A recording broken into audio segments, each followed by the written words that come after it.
Buenos días, mi nombre es Paola Sofía Salazar Manríquez y les voy a presentar 5 temas, 6. El primero de ellos es el potencial de acción. Mi bibliografía es la revista Química de la Universidad Pablo de la Vide, Molécula. El autor de este artículo es María Alcázar Fabra y es el tema número 48. Como bien pueden ver aquí, tengo un calamar. Y es porque ella también se basó en los primeros estudios que hicieron acerca del potencial de acción, que si bien fueron alrededor de 1940 con Hodgkin y Huxley, y comenzaron con el potencial de acción que presentaba el calamar a menos 73 grados, lo que les voy a mencionar, la ecuación de Nernst, que se escribe así. ¿Por qué de él? Porque en base al potencial de equilibrio que presentan los iones que tenemos en el potencial de acción, es por cómo nos podemos basar en cómo va a actuar el ion. ¿Por qué es esto? Me refiero a que vamos a ubicar el potencial o el umbral hasta lo que puede llegar a tope este ion, que en este caso vamos a calcular ahora mismo. La fórmula de Ernst es más menos 61 y el logaritmo de la división del nivel intracelular que presente la célula entre el nivel extracelular que presente esta misma. Entonces, tenemos que el sodio, ion positivo, y potasio, igualmente ion positivo,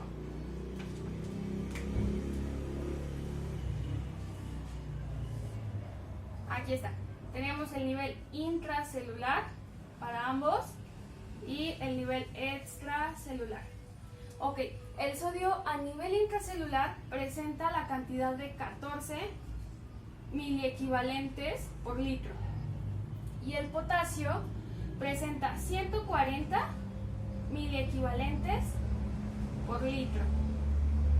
El sodio a nivel extracelular presenta un rango de 135 a 145 miliequivalentes por litro y el potasio de 3.5 a 5 miliequivalentes por litro. Ahora, solamente hay que sustituir estos valores que ya les mencioné aquí en la fórmula. Tenemos que, por ejemplo, el ion sodio es positivo, entonces lo contrario sería el menos. Esto sería a menos 61 logaritmo de lo que tenemos intracelularmente, que en este caso sería 14, entre lo que tenemos extracelularmente. No podemos poner un rango porque nos saldría error. Entonces, yo en este caso elegí el 140. Ok, si hacen esto en su calculadora para ahorrar un poco más de tiempo, logaritmo, bueno, 14 entre 140 es 0.1 y el logaritmo de esto es menos 1. Entonces, si tenemos que es menos 1 por menos 61, matemáticamente hablando y por leyes de los signos, menos por menos es más. Y 61 por 1, pues son 61. Entonces, esto quiere decir que para el ion sodio el umbral y el tope a lo que puede llegar en un potencial de acción o lo que va a tratar de alcanzar siempre va a ser 61. Ahora vamos con el potasio. Tenemos al ion potasio que igualmente es un ion positivo, entonces es igual menos 61 logaritmo de 140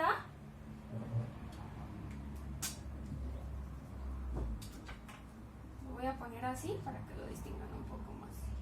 Entre el nivel extracelular tenemos que es de 3.5 a 5. En este caso yo voy a elegir el 4 para mayor practicidad. 140 entre 4 me dan 35. Y el logaritmo de esto es 1.54. Entonces, 1.54 positivo por menos 61 me da que es igual a menos por más, menos, lógico. Y 61 por 1.5, si lo hacen en su calculadora, les da 91 milivoltios, menos 91 milivoltios. Ok, ¿esto para qué nos va a servir? Hay que tener muy en cuenta estos dos valores, que es el 61 y el menos 91. ¿En qué nos sirve nuestra gráfica? Vamos a hacerlo ahora. tenemos aquí ubicado, vamos a ubicar primero que en una célula en estado en reposo tiene un nivel energético de menos 70 milivoltios en estado en reposo. Entonces, ¿esto qué quiere decir? Aquí tenemos el potencial de equilibrio, a lo menos que puede llegar el potasio, que es menos 91 milivoltios. Y lo que tiene el sodio, que son 60 milivoltios. Con esto que me quiero dar a entender, el ion siempre va a querer llegar a este punto, alcanzar ya sea su umbral positivo para el sodio o el umbral negativo para el potasio. Ok, ahora vamos con la curva. Tenemos una curva así. Así. Vamos a poner el pico en 30 milivoltios.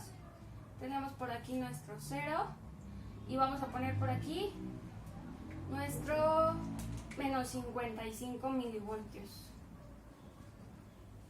¿Por qué hago esto? El primer paso para que exista un potencial de acción es que haya un estímulo. Este estímulo es por potenciales graduados. Los potenciales graduados pueden ser de diferentes intensidades a tal punto que cuando llega al menos 55, o sea, hay una apertura de los canales de sodio. Entonces hay muchos potenciales graduados que dicen, ya, esto se rige por el principio de todo o nada. O sea, ya puede ser que haya muchos potenciales graduados, pero si no llegas a que son canales iónicos activados por voltaje, no se va a dar un potencial de acción, tiene que llegar forzosamente a este umbral. ¿A qué me quiero dar a entender con esto? Cuando llegue a esto, se va a dar entonces la primera fase, como le llamo yo. Esta fase se llama despolarización. De aquí a aquí, estamos hablando de la despolarización. Ok, entonces, ¿qué pasa en esta primera fase? En estado en reposo, cabe mencionar que los canales de sodio, tenemos así, los canales de sodio tienen dos compuertas. Una de inactivación, que vamos a ponerla aquí abajo, y una de activación. En estado en reposo, la célula tiene su compuerta de inactivación abierta, pero su compuerta de activación está cerrada. Cuando la célula comienza a ser estimulada y llega a menos 55 milivoltios, esta compuerta se abre, da paso a que entren los iones de sodio. Entonces, llega un punto en que llega al umbral, al pico, que va a tratar de llegar hasta los 60, pero no puede llegar hasta, como máximo hasta los 30 milivoltios, eso hay que saberlo. ¿Y qué pasa en este punto? Se cierra entonces esta compuerta. Tenemos aquí nuestros sodios, ¿no? Sodio y sodios, aquí, así chiquito. Entonces, esta compuerta lo que dice, bueno, ya estoy yo hasta el tope. Y lo que hace es cerrar esta compuerta de inactivación. Entonces, si se fijan, aunque esta compuerta de activación está abierta, la compuerta de inactivación ya está cerrada.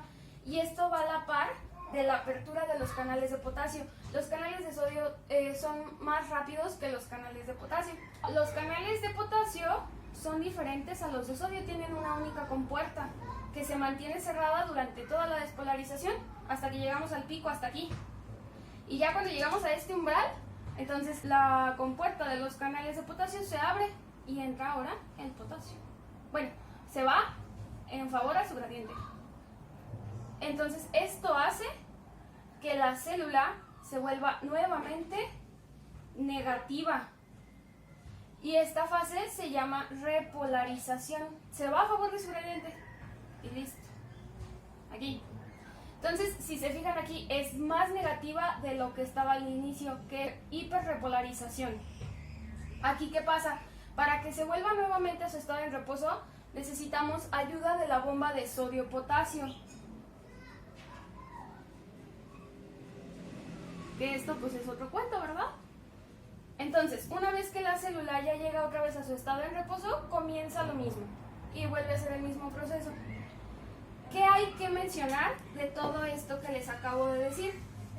Ok, existe un periodo que se llama periodo refractario y este a su vez se divide en dos, en periodo refractario absoluto y periodo refractario relativo.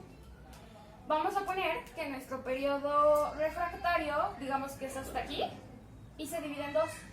digamos que nuestro periodo refractario absoluto es hasta aquí. Hasta aquí termina. Durante todo este periodo no es posible volver a potenciar esos canales, ese potencial de acción. Por más que se intente, no se puede, porque sencillamente ya está activado, está en un proceso y no podemos hacerlo nuevamente.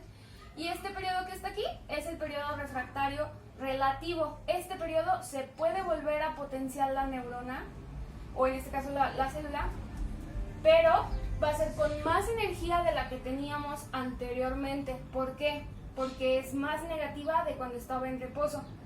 Ahora, los potenciales de la neurona, de la célula, o hasta de potenciales cardíacos, siempre van a ser de la misma intensidad. ¿A qué me refiero con esto? Un potencial no te puede salir de 50 o luego que te pueda salir de 20. No, siempre tienen que ir a la par, a 30 milivoltios. Entonces, me van a preguntar, entonces, ¿qué es lo que pasa cuando alguien quiere que sea más intenso o menos intenso?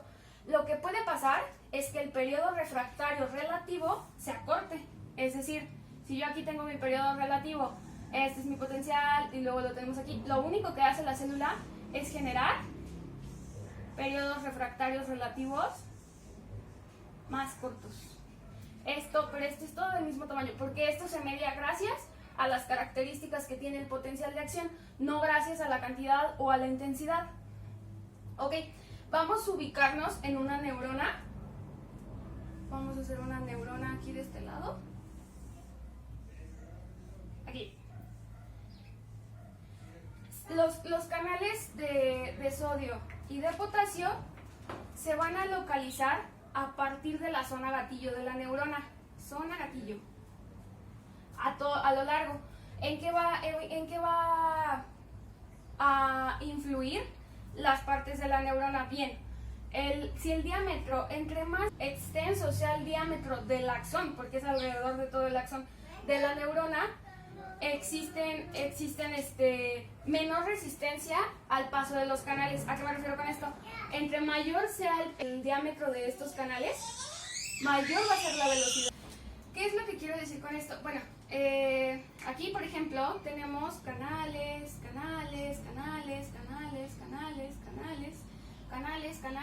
así, pum, pum, pum, pum, pum, pum, pum, a lo largo de toda nuestra axón, ¿no? Ok, ¿qué sucede entonces? ¿O en qué influye también lo que es la mielina? Vamos a hacer la mielina de color negro.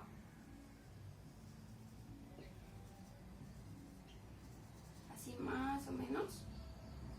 A este espacio que existe entre las células, entre vaina de mielina y vaina de mielina, a esto se le llama nódulo de Rambier. ¿Y qué es lo que hace la mielina? Envuelve la célula como si fuera un material aislante, súper aislante, que no es posible que pase energía por la vaina de mielina. ¿Esto en qué nos va a ayudar o en qué nos va a afectar al potencial de acción? Que el impulso es saltatorio. Es decir, si aquí yo potencio mi célula, porque este es unidireccional. Aquí tengo mi potencial y pasa por difusión, porque es posible por la vaina de mielina, pasa a través de difusión lo suficientemente para que pase hasta el siguiente nódulo de Rambier y haga esto. Entonces, pues gracias a los oligodendrocitos y a las células de Schwann, por tener la vaina de mielina, es que esto es saltatorio y cada vez es mayor el impulso hasta llegar acá y hacer sinapsis. Entonces, ahora ya sabemos un poco más dónde nos ubicamos, cuáles son los electrolitos que tienen lugar a cabo y bueno, las primeras investigaciones que fueron en el calamar.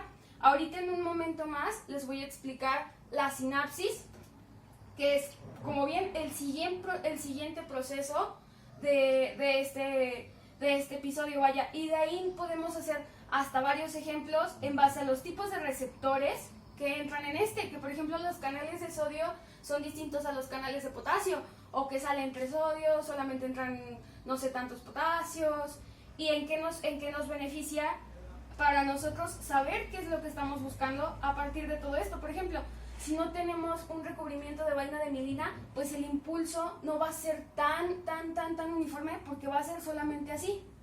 No va a ir saltando cada vez más y más. Entonces, en algunos impulsos, pues sí nos beneficia más la vaina de mielina, y que también existen distintos tipos de enfermedades que hacen que no la produzcamos de igual manera o que no la produzcamos.